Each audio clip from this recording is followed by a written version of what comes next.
अस्सलाम वालेकुम नाज़रीन, मैं हूं परवेशा। नाज़रीन, आज हम बात करेंगे अमेरिका में चल रहे पोलिंग स्टेशन के बारे में। क्या रिजल्ट सामने आने के चांसेस हैं, कौन जीतेगा ये इलेक्शन, ट्रंप या फिर जो बाइडन। अगर ट्रंप ये इलेक्शन जीत जाते हैं तो उसके जो क्या रिजल्ट हैं, क्या नतीजे सामने आएंगे, और अगर जो बाइडन जो हैं वो इलेक्शन जीत जाते हैं तो क्या जो रद्द बदल होगी, क्या नतीजे होंगे जो सामने आएंगे, वो मुस्बत होंगे या मनफी होंगे, तो वो हमें फ्यूचर में देखने को मिलेगा। इसके अलावा हम बात करेंगे दुनिया में उभरती हुई सुपर पावर्स के बारे में कि और उनकी आपस में जो ताल्लुकात हैं उनके बारे में। तो हमारे साथ स्टूडियो में मौजूद हैं सर मीर वाइस खिलजी। आइए उनसे इस बारे में बात करते हैं।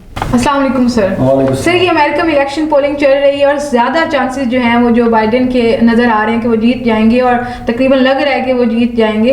तो आपको क्या लगता है, क्या जो है फाइनल रिजल्ट क्या आएगा? देखिए, जो बाइडन क्योंकि कुछ स्टेट्स के रहते हैं नहीं रहते हैं, मगर वो ना, क्योंकि जिस लीड से वो जा रहे हैं तो इसका मतलब वो जीत ही चुके हैं।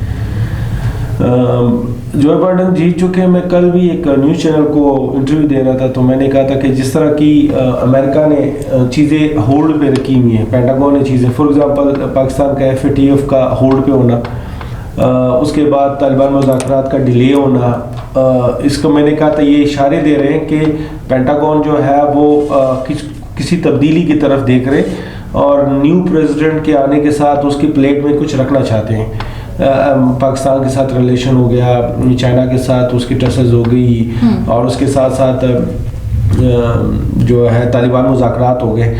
इन सब के लिए, क्योंकि वो नया प्रेसिडेंट आएगा तो उसके थ्रू वो करना चाहते हैं, इसलिए चीज़ों को ज़रा सी डिले किया, क्योंकि चीज़ें बहुत फास्ट चल गई थी, बीच में वो स्टॉप हो गई थी। तो मैंने ये कल कहा था कि ऐसा लग रहा है कि पेंटागन का इशारा जो बाइडन की तरफ है। सही, अगर जो बाइडन जो है, आपको क्या लगता है अफगानिस्तान या पाकिस्तान की तरफ इसकी पॉलिसीज जो है वो ज़्यादा बेनिफिशियल हैं या बस पहले की तरह ही होंगे? नहीं, देखिए, एक ये जो हमारी आवाम समझती है कि सिर्फ पाकिस्तान या दूसरे सारे ममालिक की जो पॉलिसीज़ होती हैं वो उनकी एजेंसी ही बनाती हैं। अब देखना ये है, जो उनकी तकरीर के अगर हम देख लें, जो मैनिफेस्टो देखें, उनकी जो इलेक्शन मैनिफेस्टो है उसको देख लें, बाकी चीज़ों को देख लें, तो लग ये रहा है कि he is more focused toward Pakistan rather than India. अच्छा। जो बाइडन का, बट आप ये कह नहीं सकते हो, क्योंकि इलेक्शन से पहले की बातें और इलेक्शन के जीतने या हारने के बाद की जो सिचुएशंस होती हैं वो बहुत डिफरेंट होती हैं। सर, उन्होंने अपनी पॉलिसीज तो डिस्कस की होंगी ना, तो वो उनकी किस तरह की पॉलिसीज थी? देखिए, अगर उसके देखें जो बाइडन जिस पार्टी से थ्रू इंटर हो रहा है, तो हिलरी भी है, तो उनका हमेशा से ये मानना रहा है काफ़ी अरसे से कि हमने पाकिस्तान को लूज़ किया है, वो जो कि करना नहीं चाहिए। ट्रंप जो है वो मूव कर गया था इंडिया की तरफ, जो ये अब जो बाइडन की पार्टी है वो नहीं चाहती टुवर्ड इंडिया, क्योंकि इंडिया एज सच ओबीडियंट, मैं कह सकता हूँ कि ओबीडियंट नहीं है, उस तरह की फेवर नहीं दे सकता, खुलेआम चीज़ें नहीं कर सकता जिस तरह के पाकिस्तान कर रहे हैं, और जिस खत्ते में पाकिस्तान सर किस तरह के फेवर्स?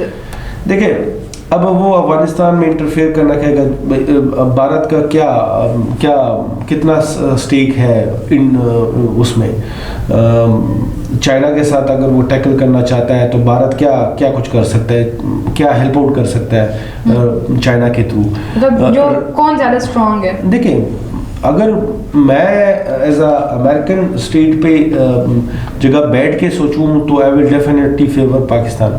सिर्फ बिजनेसेस नहीं होती हैं, आप जब मूव करते हैं इतनी चीज़ों में, ठीक है, आपने चीन पे नज़र रखनी है, आपने ईरान के साथ करना है, आपने अफगानिस्तान के करना है, सेंट्रल एशिया तक की मुदाखलत करनी है। अब वो सारा कुछ तो इंडिया कर नहीं सकता, ना वो अफगानिस्तान में वो किरदार अदा कर सकता है, ना वो ईरान के साथ, उनके ऑलरेडी ताल्लुकात इतने ख़राब हो गए हैं, ठीक है।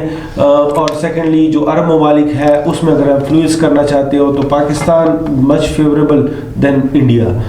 तो उस चीज़ों को तनासर से देखा जाए तो पाकिस्तान मोस्ट फेवरेट है, बट अगर बिज़नेस के हवाले से देखा जाए तो वो डेफिनेटली इंडिया एक पाकिस्तान से काफ़ी बड़ा है, तो बिज़नेस के हवाले से उसको देखा जाता है। मगर ये पॉलिसीज सिर्फ बिज़नेस को नहीं देखा जाए, बहुत से लोग समझते हैं कि सिर्फ बिजनेसेस नहीं होती सर, इसमें 70% जो अदर हमारे ग्रे एरिया के जो मफादात होते हैं वो ज़्यादा फोकस होते हैं, और उस पर ज़्यादा फोकस है। जो बाइडन आ गए हैं, अब let's hope for the best. Sir जो बाइडेन आ गए हैं जैसे कि आप कह रहे हैं, तो आपको क्या लगता है ये अफगान पीस जो एग्रीमेंट साइन हुआ था, इसमें कोई चेंजेस आएंगी, इसी को सेम फॉलो किया जाएगा या बस नहीं सेम? देखें कोई भी पार्टी जब नई पार्टी आती है वो रद्द-बदल तो करेंगे डेफिनेटली, वो चेंजेस तो लेके आएंगे, मगर क्या वो मजीद स्टे करेंगे अफगानिस्तान में? मुझे नहीं लगता।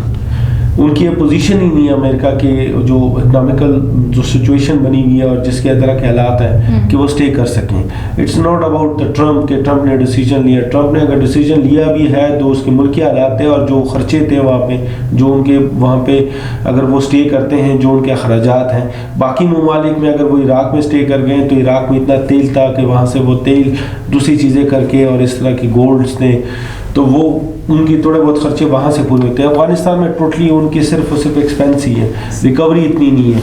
और दूसरी तरफ से उनको रेजिस्टेंट बहुत स्ट्रांगली है, तो अफगानिस्तान में स्टे करना मेरे लिए सर ट्रम्प की पॉलिसीज के बारे में आप क्या कहना चाहेंगे? मतलब अब तो उसका जो एरा है वो गुजर चुका है, तो आप क्या कहना चाहेंगे? उसकी अच्छी पॉलिसीज थी, पॉलिसीज ट्रम्प की और जो बाइडेन की नहीं होती, उसने सही पॉलिसी पेंटागन की होती है। नहीं पेंटागन की होती है, उनकी जो इंटेलिजेंस एजेंसी होती है पॉलिसी वो बनाते हैं, तो वही सेम उसको फॉलो वो करेंगे, डेफिनेटली करेंगे, क्योंकि ये हमारा तासुर ये है कि जिस तरह हम पाकिस्तान में है तो हम इंटरफेरेंस नहीं होता वगैरह वगैरह। आपकी इंटेलिजेंस एजेंसी जो होती है वो आपको डेटा फराम करती है, वो आपको डेटा उस पर एनालिसिस करते हैं। आप किस पे एनालिसिस करते हैं? जो आपको इन्फॉर्मेशन वो डिलीवर करते हैं। अब इन्फॉर्मेशन जो वो आपको डिलीवर करेंगे अकॉर्डिंग टू दैट आपने करना होगा।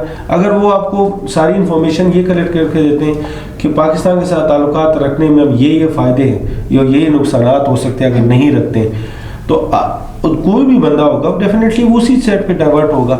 तो it's all about the agencies. जितने भी ममालिक हैं वो सारी जो अपनी पॉलिसीज बनाते हैं वो अपनी एजेंसीज की डेटा और इन्फॉर्मेशन भी बनाते हैं। सर इनकी कोविड-19 की वजह से इनकी माइशत जो है वो काफ़ी जो है कमज़ोर हो चुकी है, आपको भी पता होगा इस बारे में। तो आपको क्या लगता है इनकी पॉलिसीज इतनी ज़्यादा स्ट्रॉन्ग होंगी फ्यूचर में, ये इसको कवर अप कर पाएंगे? America is past, is no more. मैंने बहुत पहले ये बात की थी कि अमेरिका जो है वो पास्ट है, वो प्रेजेंट में दे आर नो मोर। वजह यह है कि इस टाइम जो रशिया और जो चाइना, देखिए power shifting from west to east हो रही है। अब ईस्ट की बारी है और ईस्ट जो है वो डिसाइड करेगा एंड 80 ईयर्स एंड 100 ईयर्स के लिए वही डिसाइड करता रहेगा, क्योंकि चाइना, रशिया, तुर्की भी उभर रहा है बिल्कुल, और 2023 नजदीक है, पावर शिफ्ट हो रही है, पावर शिफ्ट होंगी और अमेरिका का वो दबाव ना रहा। मतलब पाकिस्तान जैसा मुल्क भी उसको काफ़ी चीज़ों पे डिनाई कर चुका है जो कि पहले नहीं करता। जो वो कहते थे वो कर लेते थे, अब वो नहीं कर रहा, तो उसकी पावर तो वो लूज़ कर चुके हैं और वो अभी उस लेवल पे भी नहीं रहे जिस तरह पहले थे। सर चाइना के और यूएस के जो ताल्लुकात हैं वो साजगार नहीं हैं, तो आपको क्या लगता है इनके सिलेक्ट होने की वजह से क्या वो ताल्लुकात जो हैं वो अच्छे हो जाएंगे? ट्राई तो डेफिनेटली करेंगे, क्योंकि वो जितनी उनकी इलेक्शन जो स्पीचेस है वो मैंने सुने, वो उसमें वो बार बार ये आइडेंटिफाई कर रहे थे कि हम जो रास्ता अख्तियार कर चुके हैं ट्रम्प की वजह से वो ठीक नहीं है। हमारे ताल्लुकात बहुत से ममालिक के साथ जो कि बहुत बेहतर थे वो ख़राब हो चुके हैं और जो थोड़े बहुत ख़राब थे वो बहुत वर्स कंडीशन में चल चुके हैं, जो कि उसके अगर स्पीचेस से, क्योंकि it's a very new thing कि अभी हम कुछ कह नहीं सकते, क्योंकि हल बर्दारी के बाद जो उसकी स्पीचेस होगी, जो पहले इकदाम होंगे, जो पहले स्पीचेस होंगे, उस पर बंदा थोड़ा बहुत एनालिसिस कर सकता है। अभी हम सिर्फ ये कह सकते हैं कि चूंकि वो इन पॉलिसीज़ के अगेंस्ट में कैंपेन कर रहे थे और सारा कुछ वो कर रहे थे, तो डेफिनेटली वो एज जो ट्रम्प की पॉलिसीज़ थी वो उस तरह को उसको फॉलो तो नहीं कर सकते। सर इमरान खान ने कोई स्टेटमेंट दी है इनके बारे में? It's too early. जब ऑफिशियली अनाउंस हो जाएगा और जब उसको डिक्लेयर कर दिया जाएगा और उसकी कुछ अनाउंसमेंट होगी तो उसके बाद ही जितने, क्योंकि इमरान खान जो है वो अभी फ़िलहाल जो है पीएम पाकिस्तान है, वो जो गवर्नमेंट ऑफिशियली कोई अनाउंसमेंट होगी उसके बाद ही कुछ। सर आखिरी सवाल पूछना चाहूँगी कि ये चाइना के बारे में कहा जा रहा है कि वो सुपर पावर बन गया है, इस तरह की जो चीज़ें हैं सामने आ रही हैं, लेकिन अभी तक अनाउंस नहीं हुआ, तो आपको क्या लगता है? अनाउंसमेंट तो नहीं होती, मतलब वो क्या लगता है कि अमेरिका जब सुपर पावर बना था तो कोई उन्होंने पेपर पे छापा हुआ था? मतलब एज सच उन्होंने नहीं देखिए, आपकी पॉलिसीज डिफाइन करती हैं कि आप, मतलब आप जो बोल रहे आप नहीं, जो आपकी सुपर पावर जो है ना वो आपकी एक्शन से डिलीवर होता है। अब आप दे देखें कि चाइना आया हुआ कि नहीं इंडिया की तरफ, ठीक है, दे डोंट केयर कि पाकिस्तान क्या कहेगा, मतलब अमेरिका क्या कहेगा, यूएन क्या सोचेगा, ठीक है। आपके जिस ममालिक में जाओ उसकी most of the policies under developed countries mostly वो सारी की सारी जो है वो बन रही है थ्रू चाइनाज, ठीक है। अब वो अपनी करेंसी को मूव कर रहा है, बहुत से ममालिक में इंटर कर रहा है, अब रशिया के साथ, अब ईरान के साथ वही पॉलिसी कर रहे हैं, पाकिस्तान में भी वो यही चाह रहे हैं। तो करेंसीज मूव कर रही हैं, इंटरनेशनल उसकी करेंसी एक्सेप्टेंस कर रही है। दुबई में अब उसकी करेंसी बड़ी अच्छी तरीके, जिस तरह डॉलर एक्सेप्ट होता है, सर अभी डॉलर यन भी एक्सेप्ट हो रहा जो है वो 160 का हो गया है मेरे ख्याल से, मतलब 159 पॉइंट समथिंग है, और ये कम होता रहेगा। देखें आपकी जब आपकी डिमांड ही मार्केट में कम होती जाएगी तो आपका जो मर्जी आपने रेट रखा हो तो वो तो एक्सेप्टेबल ही नहीं होगा। तो डिमांड तो कम हो रही है, अगर चाइना मजीद बढ़ता गया तो उसके साथ साथ डॉलर्स की भी कीमत गिरती जाएगी। इसके साथ साथ मैं इजाज़त चाहूँगी, इंशाल्लाह इसी शो में किसी नए मौजू पर बात होगी। तब तक के लिए इजाज़त दीजिए, अल्लाह हाफिज़।